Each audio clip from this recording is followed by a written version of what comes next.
Guys, where are you currently? When people ask me what I do, I work in the metal fabrication industry. So anywhere that steel needs to be cut is typically going to be formed and welded.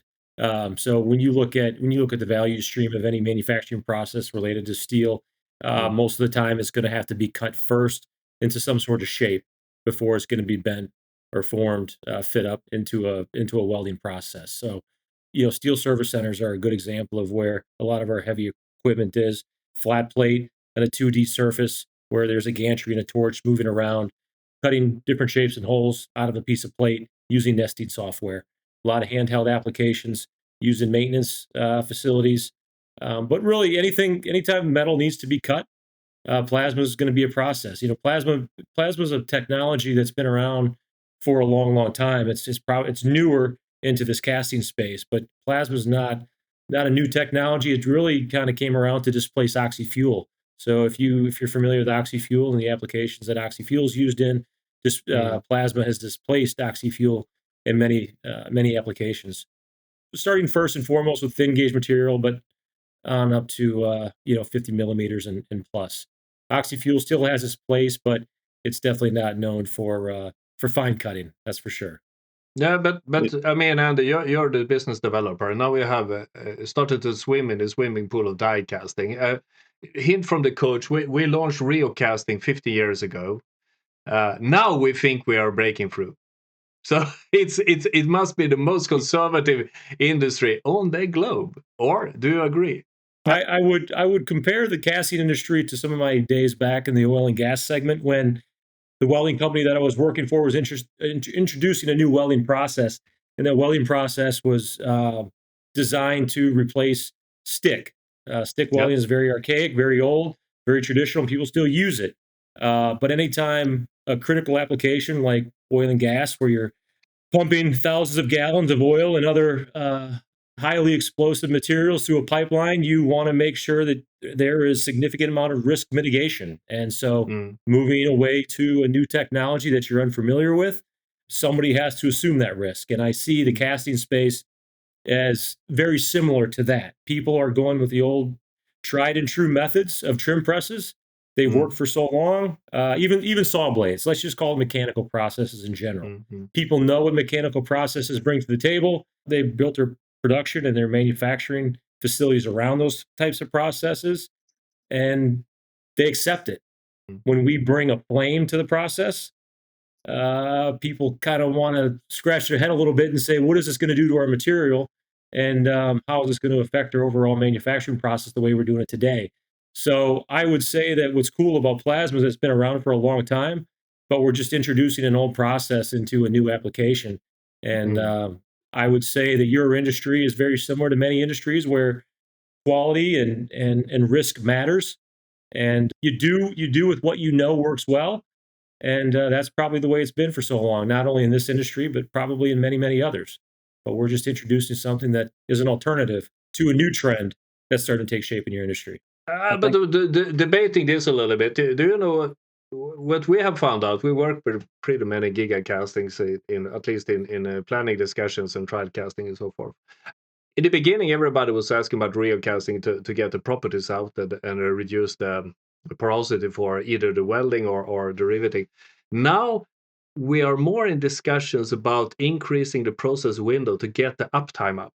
And then you guys must be a perfect fit because if you have a bad uptime, you don't want to mess around with a big cutting station that is supposed to yeah. punch the damn thing, and then that one gets stuck, and then your super smart software system with your DC machine of 6,200 ton starts to say that I cannot cast, because the trim press is down.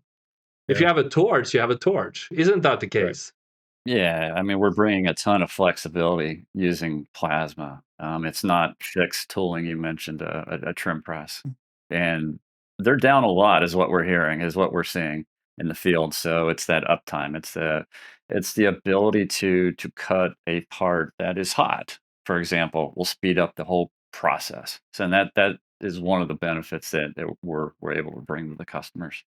When you mentioned uptime too, I think one of the things that I think about is the maintenance that giga presses bring to the table and the challenges around maintenance. I think, when you talk about trying to keep a die like that operational and the maintenance that's revolved around that, I think that brings on a whole new complexity and challenge. And so, Mm.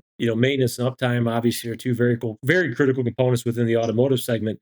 And I think when you add plasma onto it, not only is the uptime improved because of the ease of switching out a torch or even the ease of switching out a power source, but now you can even talk about scalability, and you can even add more robotic arms. You can't. It's you don't really want to add more trim presses or more high pressure die cast machines to a floor to increase your capacities, but it's much easier to add a new robot with a new power source. It's going to be much more practical, much more cost efficient, and it's going to be much easier to scale your production process by moving in that direction. Floor space is not nearly as compromised. But speaking about scaling up, I mean, but if you look at the trim press, all the costs go up with square x times x, because you have width and you have height. And when you start to throw around parts that are 1300 millimeters times 1700 millimeters, it's a lot of steel, it's a lot of machining, it's a lot of things, and that complexity. Again, what I'm trying to say, it's not linear. But if you have a torch, you have a single unit, single entity. And So I mean, if yeah, you run it for 90 seconds or 110 seconds, it doesn't matter, because the casting cycle is 3 minutes anyway. Also, if you see the classical trim presses, they get bigger and bigger, and you want to Exactly. integrate more and more into the trim press tools. As you want to cut down the machining hours as well, they go up in price exponentially as well with these large giga castings. So you're not just cutting off the ingate and the overflow system, you're punching holes through the casting, and especially with the thick ingate, so they can feed that long distance. You get also thicker ingates, and you have to support the part better, and just one overflow at the wrong position, everything stops. And that's just mostly the point when the casting process started to run smoothly, and you're back to square one. And I think with a torch from a plasma, then you can add 2, 3, and you can be off axis. Yeah, absolutely. There's a lot of benefits to plasma. We talked about flexibility a little bit. It's capital cost, it's floor space. Some of these trim presses, the current one's 40-ton trim presses, and they're having to go up as these parts are getting larger and larger and larger. Or if they're going to multi-cavity molds, the trim presses have to get bigger. Or for multi-cavity molds, they often have to have multiple trim presses to keep up. So a trim press, high capital cost, and then you have the tool sets, and there has to be multiple tool sets on hand, and those have to be changed out. They have to be rebuilt, or we're eliminating that. But sometimes it's effective to use plasma and a trim press together.